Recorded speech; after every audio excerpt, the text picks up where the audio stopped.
असल में आप ब्लैक होल के बारे में कितना जानते हो? क्या आपको पता है ब्लैक होल कितना बड़ा होता है? असल में ब्लैक होल ब्लैक ही क्यों है?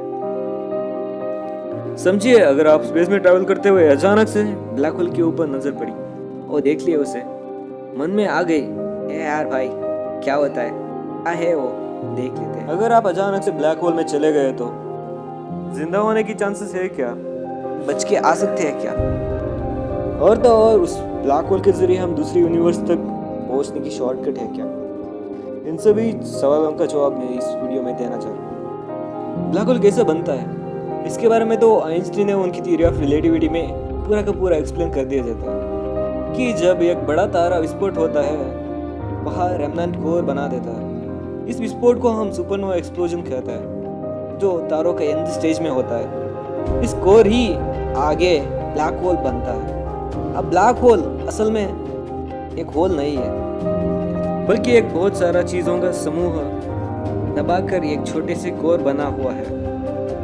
सूरज का गुरुत्वाकर्षण बल पृथ्वी से 28 टाइम्स ज्यादा होता है। अगर आप सूरज के ऊपर जाके खड़े हो तो आपका वजन 28 टाइम्स ज्यादा होता है। अब जस्ट इमेजिन कर लीजिए, जब 4 सूरजों को जस्ट 25 किलोमीटर की रेडियस के सर्कल में दबाकर कंप्रेस कर रख दिया तो वहाँ सूरज का गुरुत्वाकर्षण बल कितना होगा? असल में गुरुत्वाकर्षण बल तो ब्लैक होल के सामने कुछ भी नहीं है। ब्लैक होल की इतना गुरुत्वाकर्षण होती है कि वो लाइट तक को भी नहीं छोड़ता। असल में हम ब्लैक होल को नहीं पहचान पाते, परंतु ब्लैक होल के चारों ओर फैले हुए गैस मॉलिक्यूल्स बहुत तेजी होने के कारण वह एक्सरेज इमिट कर देता है। इसी एक्सरेज के जरिए धरती से ब्लैक होल को डिटेक्ट कर पाते हैं। यहाँ आती है हॉकिंग्स रेडिएशंस। हॉकिंग्स रेडिएशंस माने इस ब्लैक होल से लगातार थर्मल रेडिएशंस बाहर आती रहते हैं। इसी थर्मल रेडिएशंस को हम हॉकिंग्स रेडिएशंस माना जाते हैं। और बात हुई तो स्टीवन हॉकिंग्स के बारे में। स्टीवन हॉकिंग्स बोल देते हैं कि इस ब्लैक होल के जरिए हम दूसरे यूनिवर्स तक पहुंचने की रास्ता हो सकता है, शॉर्टकट हो सकता है। क्या आप इसको मानते हो? मानते हो तो कमेंट करना मत भूलना। The point of no return. Black hole को भी the point of no return माना जाता है। अगर आप ब्लैक होल को करीब से देखें तो वहाँ तारों का समूह सर्कल में ब्लैक होल की सेंटर तरफ खींची जाती है। सो इसका मेन कारण है गुरुत्वाकर्षण बल।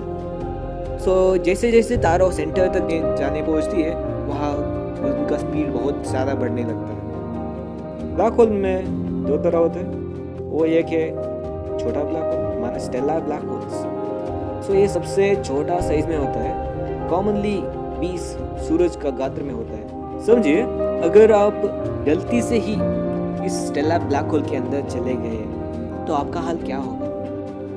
मैं सच बोल रहा हूँ, आपका अंग अंग तक पहचानने के लिए नहीं मिलेगा। इसका कारण है उसका गुरुत्वाकर्षण बल। जैसे ही आप ब्लैक होल के करीब जाते हो वहाँ गुरुत्वाकर्षण आपको खींच लेता है। जैसे आपको पैर को खींचता है, आप रबर बैंड के जैसे लंबे बनते जाओगे।